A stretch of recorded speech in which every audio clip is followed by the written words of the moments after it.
We'll begin this briefing with statements by, to my right, Shuttle Program Manager Tommy Holloway, and to his right, STS-75 Lead Flight Director Chuck Shaw, and then we'll take questions. Tommy? Good evening. At approximately 7:30 Central Standard Time this evening, and at a tether length of 19,695 meters, the TSS-1R tether separated at or near the tip of the boom. Of course, the TSS satellite and its tether departed the vicinity of the orbiter at a very rapid rate, which Chuck can share with you a little later. At that time, the tether was operating normally, and there were no indications of any anomalies or distress in the system. And in fact, at this time, we have no indications of what might have caused this problem. Since the separation occurred, we have implemented plans and procedures associated with this incident, and those plans and procedures include embargoing the data associated with the total situation, including the satellite, the tether, the processing of the vehicles for launch, the flight data both here in Houston and at Marshall, including the video and the telemetry. We have established a team to look very carefully at the configuration of the onboard system, document it both with photography and questions from the crew. Our current plans are to carefully document the TSS configuration and eventually retract the boom, and then proceed with the remainder of the flight, the USMP activities and work that we can accomplish for the TSS scientific community. This evening I'm reminded of the business that we're in, of exploration and pushing toward the unknown. And I'm also reminded that sometimes it does not work out the way we expect it to. In this business, occasionally we're disappointed. Tonight, both the teams here in Houston and at the Marshall Space Flight Center is deeply disappointed in their inability to have accomplished this mission and gathered the scientific data that community had worked so long and hard to accomplish. So they're very disappointed, we're disappointed, but when these times happen, we all pick ourselves up out of the dust and go forward and look forward to the better things in the future, and we'll work harder to make sure that these things happen less often in the future. So with that, Chuck. Okay, thanks, Tommy. You summarized a lot of the critical events.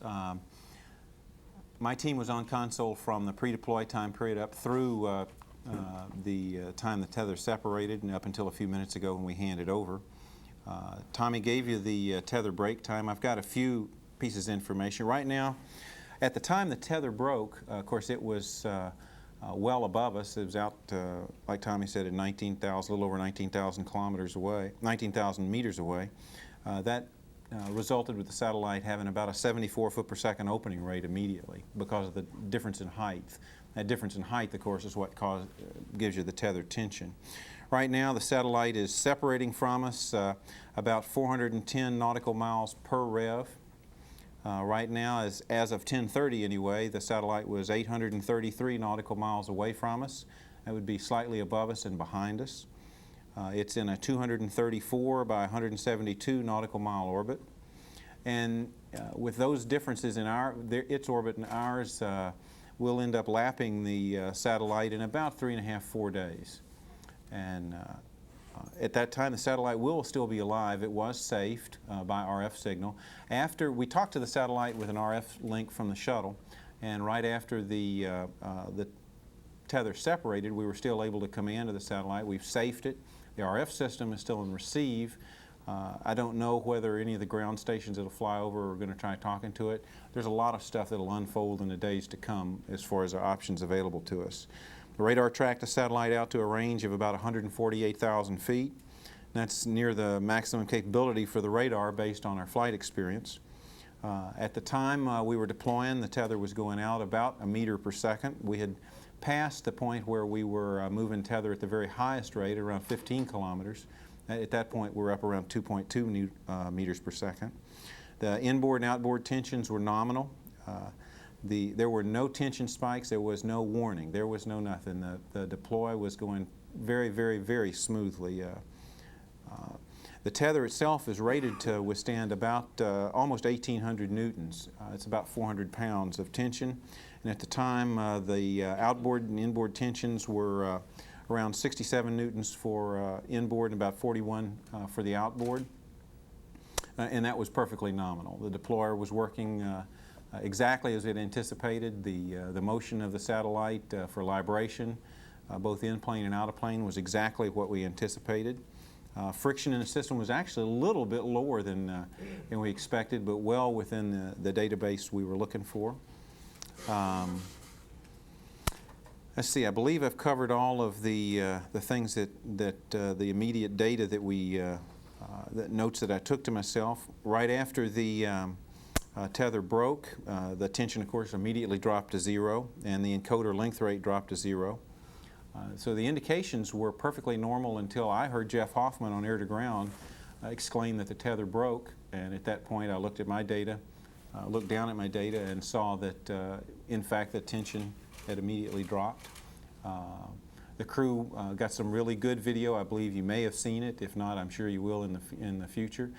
We did show one of the things that folks had asked us about pre-flight, that if a tether breaks, is it going to be a safety concern to the shuttle? It is obviously not. You could see how the tether would rebound away from the shuttle and keep it safe. We did not have to do any type of separation maneuvers away because of the delta H. The 74 foot per second is a very large delta V to instantaneously impart. So from that standpoint, the crew was very safe. Andy was in complete control of the situation on board. We kept a constant dialogue with him on the safety of the orbiter and his assessment. They gave us a very good description of what has gone on. We have spent a lot of time since then, like Tommy said, documenting everything we can so we can post-flight really figure out what did go on. And right now the team over there is working up the procedures for retracting the boom, retracting the tether and the boom. The plans are we'll probably do that in the morning sometime. And then press on with some post-retrieve safing activity that was normally planned to be done anyway. The Marshall folks are pulling that plan together, and then after that, like Tommy said, we'll start and complete the USMP part of the mission. As far as how long the mission's going to go, we're going to have to wait and see that after in the morning, see how everything gets safed. So we really haven't thought that far out because we want to see exactly how things go on safing the rest of the hardware. I don't think I have anything else to add other than that. We can open it up for questions. Okay, we'll start with questions here, and please state your name and affiliation and try to address the proper participant. We'll go with Mark. This is Mark Crow of the Houston Chronicle for Mr. Holloway. Can you infer anything from Jeff Hoffman's comments about the end of the tether and the charring or burning he described and attempted to photograph? And for Mr. Shaw, are there any plans for a spacewalk to have the astronauts participate further in the documentation, either by looking at the tower while it's erect or attempting to photograph close up the end of the tether? First, I think it'd be premature to draw any judgments on the data that we do have. I expect it will take a very careful analysis of both the flight data that we collect, and flight data that we have, and examination of the physical evidence after we get back by experts before we can make any conclusions on what may have happened. As far as EVAs, we really haven't thought that out right now. We don't see any need to go out and do an EVA at this time. Of course, it's there. The capability's there, but right now we don't see that there would be a need for it. It's Mike Drago for the AP. Let me ask this just a different way. I know you don't know what went wrong, but is there anything from the video or from the data you saw, anything that you can rule out at this point? I mean, Micrometeorite? We looked at, we don't think it'd be a micrometeorite just because of the fact of where we think the tether separated. One of the first things we looked at was, did the tether cutters go off? And that system was perfectly nominal. The capacitors that charged the tether cutter were not charged. So we don't think that system caused anything. It's really, I don't think we can speculate because there's not much that we're going to have till we get the hardware back on Earth and are able to look at it more. But up to the point, that it severed, operations were nominal. Stephen Young with Astronomy Now. Is there any possibility that the tether is going to interfere with the retraction of the boom? Is that something you've looked at yet? The procedures we put together pre-flight address both if the tether was in fact jammed down lower where you couldn't get the boom out. That's why we have the ability to jettison the boom. We've got another cutter, remember, underneath everything. So looking at the tether, it looks like after it did sever that there was some recoil inside. The boom's kind of a caged affair, so it contained it, and there's a couple of loops in there, but they don't look like is going to cause us a problem. We're going to retract it very, very slowly for a number of different reasons, so we can photograph what's going on. But I don't see any, right now, any hazards to having the tether jam on the way down, pulling it in. And we'll use the encoder to get some very precise measurements from where the tether is right now, and then we'll, of course, as the encoder stops turning, we can tell you exactly how much tether's out there. And that will be one of the key pieces of information. That's one of the reasons we're not doing anything right now, is make sure in the process of safing the system you don't lose any critical pieces of information that we're going to need after the flight. Okay, if further questions here? Paolo Piantella, Regno Spazio. Do you have evidence of any current flowing through the conductor at the time of the separation? There was current flowing in the system, of course. The science team was, and I think they're going to be part of the PAO. Some science, we'll have a science briefing in due time on that. Yeah, so I think they'll give you a better handle on exactly how much current was flowing. The instruments were working. The science team was, from the information I was getting back from the payload operations director at Marshall prior to this, were very pleased with the way the instruments were working and the way the current characteristics of the system were. In fact, I think they were saying it. They were just extremely pleased with the way the whole operation was going. So their information, of course, our data is geared towards dynamics here at JSC. Their system is specialized to watch current with very high resolution. So it's probably a better indicator from them on exactly what they saw in the short term. We've been concentrating on the dynamics activity. And just to clarify, we'll have a science briefing immediately after this one, so you'll get a chance to get all those details. I believe we'll go to the Kennedy Space Center now for questions. We have questions there. This is Seth Bornstein from the Orlando Sentinel. First, couple quick ones here. Chuck, I know you can't say what the suspects are, but can you say about how many different things could have gone wrong to have caused this? I mean, are there like 10 suspects, 5 suspects, 25, 1,000? And also, is there any chance that maybe not in this flight that someone would go back and can you actually try to retrieve the satellite in another mission or something like that? Well, is Ken? Was that? Seth. Seth, I'm sorry. Well, Seth, the only reason you're not a suspect is that we know that you were in Florida. Right now, the slate's clean. We're not sure. Everything is a suspect at this point. That's the reason the effort is to don't disturb the crime scene till you're sure that you've collected all the information. No, we really don't have any suspects right now because everything was working so nominal. If we'd been having a problem on the way out, that'd be a different story. If we'd been seeing tension transients, if we'd seen a spike, if we'd seen anything in our data, you'd have something that you could call a smoking gun to go look at. Right now, there aren't any. So that's why we're being safe. We're moving slow on making sure we're collecting all the information. As far as going back and doing a rendezvous with the satellite, That's not a very feasible thing, at least on this flight, and I suspect not in future flights, because remember, we've got 19,000 meters of wire that's extended from that satellite. That makes a very large ball that you can't, of line, that you can't have any knowledge of where it is, and at night you can't see it. You know, very well enough to be able to approach. You could see the satellite. In fact, the crews reported several times the satellite was very easy to see. I had a bet with Claude on how well it was going to be able to see. I suspect I would have lost that bet because it was very, very visible. But I think at this point there are no plans for us to try to re-rendezvous with it, and I think it'd be a very inadvisable thing from the standpoint of the tether being unpredictable where it would be.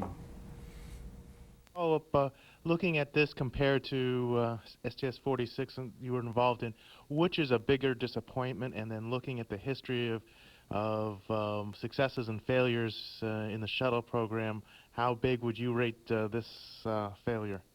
Well, we were talking about obviously in your mind you compare what goes on.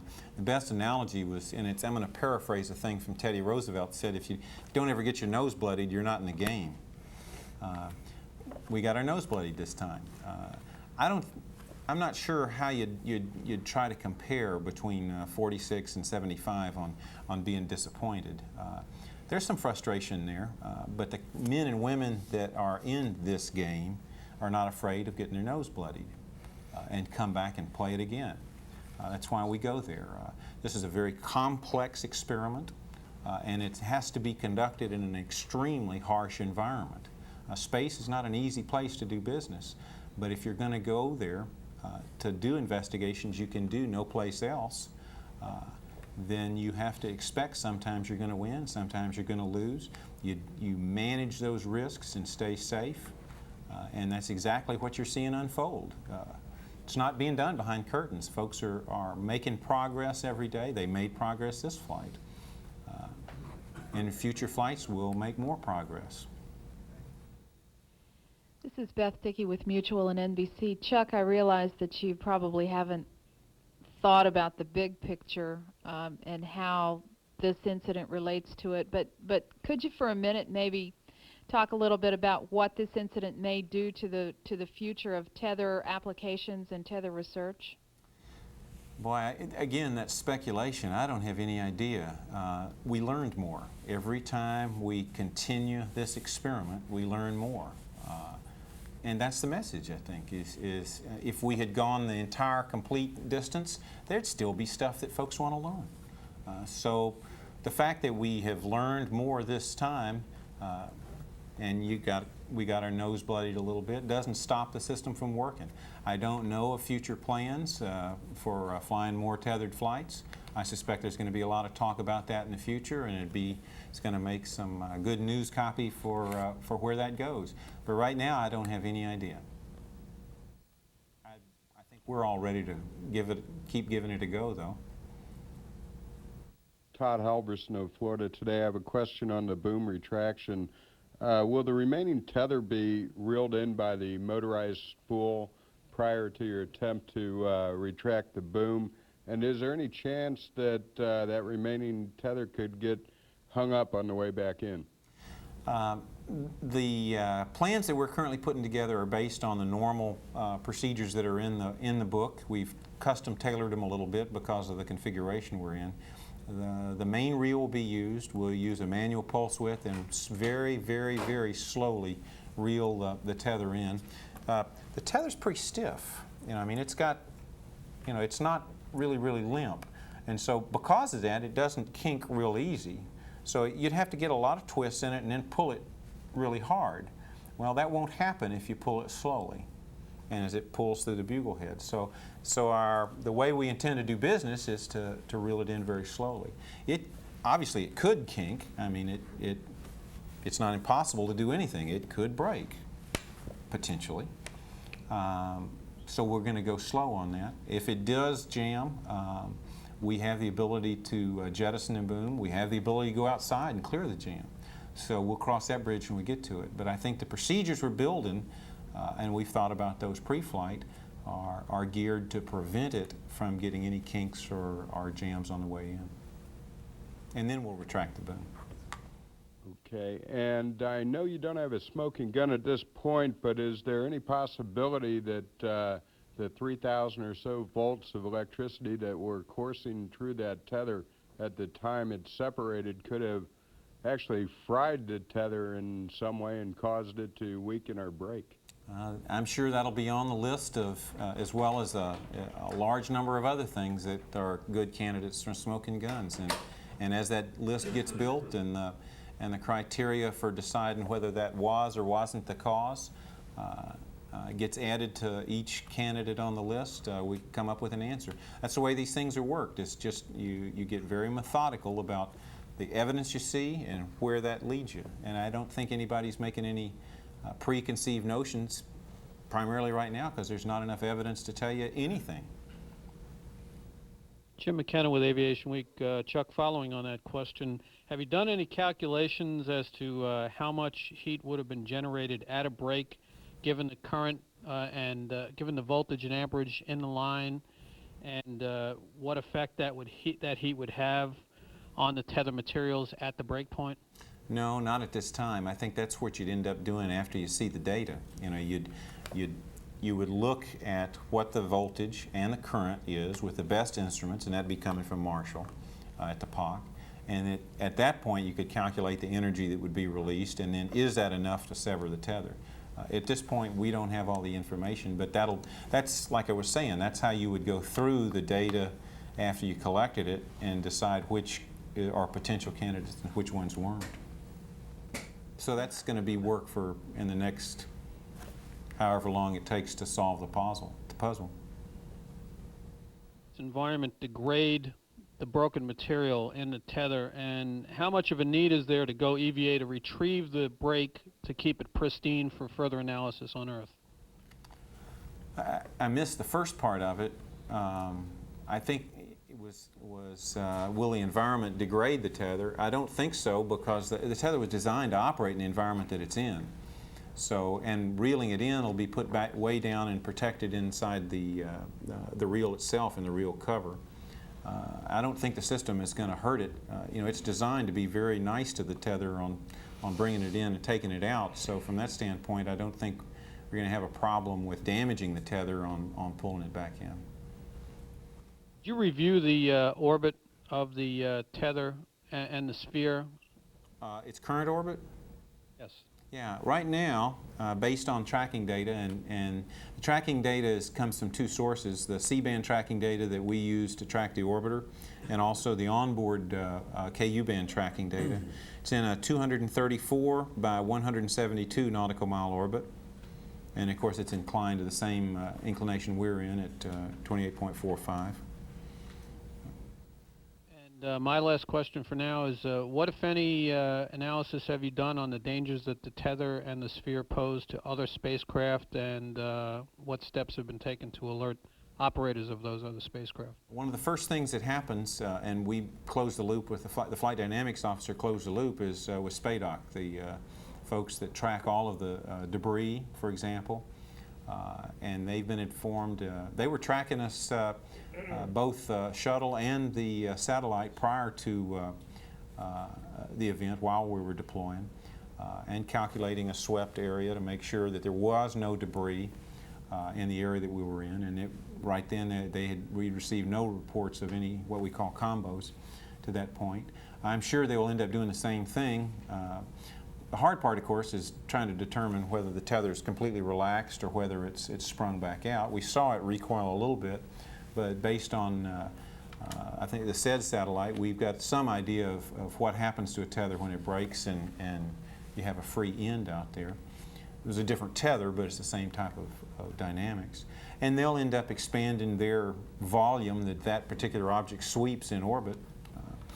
We have no problem with it, of course, because it's, by definition, it's in a higher orbit than us, and the tether has relaxed, and so the worst could happen is it comes back by, and at its perigee, it will still be significantly above us. Remember, we're at 160, and it's already at 172 nautical miles, so it's a long ways above us. Bill Horowitz, CBS News. Chuck, quick one from me. I realize you guys don't want to speculate about probable causes and stuff, but you obviously got a very experienced astronaut saying that he looks at the tether and it obviously looks burned and charred to him. So for those of us who do want to speculate, can you think of anything in the world that could char or discolor a cable in a break that's got power flowing through it that isn't power related? No. You know, I just really don't know. You know, the people that are looking at this are going to try to discipline themselves to keep an open mind. So you don't end up saying, well, I think this happened, and so I'm going to look at the evidence and make it justify this particular speculation. You come up with the wrong answers that way. And so speculating can lead you down the wrong path. And then you'll never find out what went wrong, you know, really. And then you don't know how to prevent that from happening the next time you do something like that. So we cannot afford to allow ourselves to speculate because it sets the wrong bit in your mind and can lead you down the wrong path. You know, it's not sandbagging you guys, it's preventing us from convincing ourselves of an answer that may or may not be right. In that case, I suppose you should leave me on the suspect list because I got a piece of the qualification tether in my pocket. Any estimates from your FIDOs on how long the tether satellite will remain in orbit, and also how long its batteries will last? Obviously, you said it's in safe mode now. Yeah, let me answer the first one first, because we were looking at that, thinking, well, if the thing laps us, or we lap it, can we talk to it again and just command the receivers on if it does come within range? I'm not sure exactly how long the satellite will stay alive in the current power drain capacity that it's in. We know that it'll clearly be available to be talked to in about 5 days, 4 or 5 days when we come back around and lap it because of different orbital speeds. I don't know whether there's any game plan to do that yet or not. Well, I know there's not right now. I remember we're going to be doing USMP operations which require certain attitudes in a microgravity environment, and we would need to aim the orbiter's PI antenna at the satellite. It's a very pencil beam there. So that would have to be worked into the USMP folks' activities. It may be flying over ground sites that would be able to talk to it. Don't have any idea about what the plans are for there. I suspect there's no current plans for that. So right now, don't know anything about what we would end up doing talking to the satellite in the future. And I'm sorry, I forgot the other part of your question. Just how long would the spacecraft stay in orbit before natural decay? Yeah, I don't have any data on that, but we will get that as we watch the system drag down. It is significantly longer than the mission's planned for. So I don't think we're going to have a problem with it dragging down to our orbit, and you'll get information on that, you know, as we calculate it. The only way to see that, and it's hard to calculate, and the reason is what's the shape of the tether. You know, if it stays long and it trails behind the satellite where it's in a low drag configuration, it'd be one length, it would be one time. If it balls up in a big hairball underneath it and it's a lot of drag, it's going to slow it down more.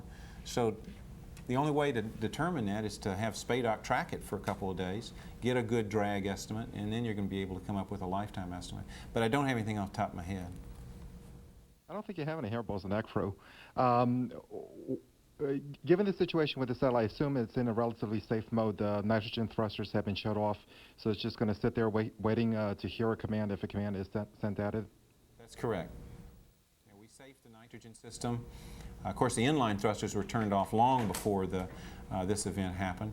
The satellite was in active yaw control, spinning at about a quarter of an RPM, about 1.3 degrees per second. And we were about to spin the satellite down at the end of the deployment, gather our libration data, and start on-station operations. Peter Walteri from West Kentucky News.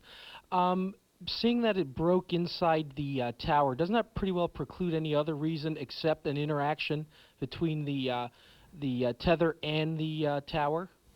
See, there you go, not wanting to look at the data and let it lead you to conclusions. We're going to try to not fall into that trap. That may very well be the answer, but right now we want to come up with the right answer, not one that we hypothesize and then try to make the data fit to. I have one more question then. What's the dynamics of the tether as it's in space right now? Will it cause the orbit to shift at all of the main satellite? Eventually, what will happen because of the extra area of the tether, it will slowly slow the satellite down, and the satellite will re-enter. That time we don't know yet. We'll watch the drag characteristics of the satellite and the associated area on the tether, but that is what we anticipate happening. The rate that happens, of course, is going to be a function of the shape of the tether, and is it streaming out straight behind it, or is it hanging down below it? Be able to give you an answer on that in the next few days after we tracked it for a while.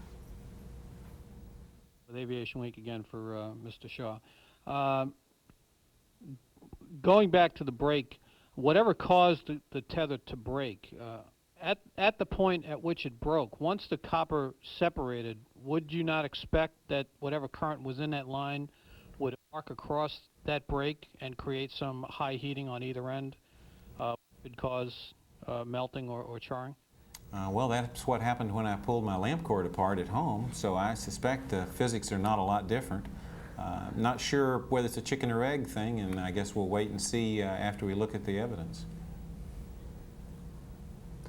Okay, I believe that wraps up the questions at the Kennedy Space Center, but we have some now from the Marshall Space Flight Center, so we'll take questions from Marshall now. This is Martin Berkey with Huntsville Times. Is there any possibility, based on where it broke, that can you rule out that it may have come off the reel broken? Come off the reel broken? Yes, sir. I think probably you could rule that out simply because it's real hard to push on a rope, and this thing was out almost to the top of the boom. So that's what, 11 meters, a little over 11 meters. So if it had broken, as it came off the reel, that broken piece of tether would have to go all the way through the pulleys on the lower tether control mechanism and then find its way all the way to the top of the boom. It's real hard to push on a rope. So I suspect that's not what happened. But again, if you were going to be pure, you'd say that's not impossible, and does the evidence lead you to believe that or not? And the evidence right now, of course, would lead you to say that that probably isn't the case, but we'll let the cards fall where they may. Is the satellite as high as it's going to go, and can you say even generically if it's going to be weeks or months before it re-enters? I honestly don't know. The satellite is about 1,200 pounds, so I suspect it's going to be at a minimum of several weeks before it would try to re-enter, and potentially longer. Yeah, again, we're going to have to look and see what the drag characteristics are with the atmosphere that we've got. So it's hard to say on that. I think we will be able to give everybody an answer within the next couple of days after we get some tracking data on it, though. I don't guess by any chance that it would have imparted any momentum to the shuttle from the break. Yes, it does. Amazingly enough. Remember, as this thing deploys, the center of mass of the system stays where the orbiter and satellite were at docking. So the shuttle, and that'll be one of the spin-offs, I suspect, in the post-mortem of this, to demonstrate one of the capabilities that folks like to espouse that tethers can do. If nothing else, we demonstrated that you can put a satellite in a higher orbit with a tether. I mean, we just did it. So it would be nice if that was one of the objectives that we were looking for, but maybe on future flights we've already filled in an objective that we don't need to. Now, the gotcha to this, the shuttle's here, and the satellite's here, and the center of mass is going to be about 400 feet above the shuttle. So as the satellite went into a higher orbit, the shuttle actually went into a slightly lower orbit. Now, center of mass is very close to the shuttle because one end weighs 1,200 pounds, the other weighs 200,000 pounds. And so it's like balancing, it's a balancing act, and so we're not very far from the fulcrum. But that process, we'll see that in the shuttle data. We've got the same type of energy. Physics is very pure on that. So I think we've demonstrated one capability of tethers, even though we didn't intend to. You can't quantify that any closer about how far down in the orbit the shuttle moved or anything like that? No, we didn't. I didn't pull that data before it came over here. Probably should have. I thought most people would be interested in what happened to the satellite. It won't be a large change, but we'll give you that in probably tomorrow, the next day. We'll have folks over to be able to give you the difference in the orbit of the shuttle. Ken, I believe that concludes the questions from Marshall. If we have any others here, we'll take a couple more. This is Mark Crow, the Houston Chronicle. I've got a couple of questions. One, what happens for the shuttle crew tomorrow? And by that I really mean, when do you start the USMP or portion of the mission? Are you going to move that up, or are you going to ask the shuttle crew to rest tomorrow? And also for Mr. Holloway, please, regarding the investigation, have you picked a group yet? Do you have some idea of the character? Would it be people from NASA and outside? Does this warrant that? You know, just a few details on the time frame for their report, if you know. We have not established a board to investigate this incident at this time, and we will meet either this evening or tomorrow and make those plans. So we don't have one yet, and so I don't have any information for you. As far as the crew's plans, I was working with my flight activities officer before I came over here to figure out what our next move is. My team comes back on about 9 o'clock in the morning or so, plus or minus. We've still got that to work out tonight. And that's about the time we'll probably do the boom retract. Following the boom retract, and we'll use the time between now and in the morning with the teams that are on now to finish collecting the data. We've got a team that's set up to go independent, that wasn't on console, that independently think about, have you thought about, have you get this information? Because we think we were very clever, we got all the information, but in the heat of battle we may have not thought of something. So we got some folks offline thinking about that very carefully about, let's make sure before we break the configuration what we're going to do. So we're using that time right now. We're also, I think we've got some mid-deck glove box troubleshooting stuff that we had earlier in the flight. We're going to go have the crew go do that, give them a couple of hours off and catch their breath. The red team, obviously, they were scheduled to go to bed, but something like this, I suspect everybody's back up. So we're adjusting the crew's circadian shifts. So in the morning, we'll do the boom retract and safe the system. Then the current plans, and this is going to evolve as we look at it, are to start up the post-retrieve safing type of activity that was planned for the flight anyway. And completing that, we'll start in the USMP operations. Mission duration and stuff like that, the MMT is going to wrestle with that tomorrow, and we'll figure out where we go from there. But then the short term, the message is let's don't destroy the evidence, and then in the morning we'll go on about, after we finish that, safely retracting the boom back down, and then completing the TSS objectives that we can, that were already planned for the flight after we had finished the deployed mission. We just finished the deployed mission a little earlier than we were planning. I don't think we have any further. One more. Stephen Young with Astronomy Now. Was there, how soon after the break occurred did you switch on the brakes or switch off the motors on the reel to stop the tether from playing out? Actually, the reel stopped almost the same time that the tension went to zero. The system won't keep going with a malfunction like that. So, because the vernier motor, of course, stopped pulling, and the reel had no reason to continue to shovel out tether. So we're going to be looking at that. That's part of the thing tonight, to make sure that we can protect ourselves from a jam in the lower tether control mechanism, to look at how long the reel took to spool down, how much extra tether came off of the reel, and then try to account for where it is in the system. That's another reason to not be too quick about trying to pull the tether in. But it was very, very quick that the reel stopped. I believe that's all the questions then, and with that, we'll conclude this briefing. Thank you very much.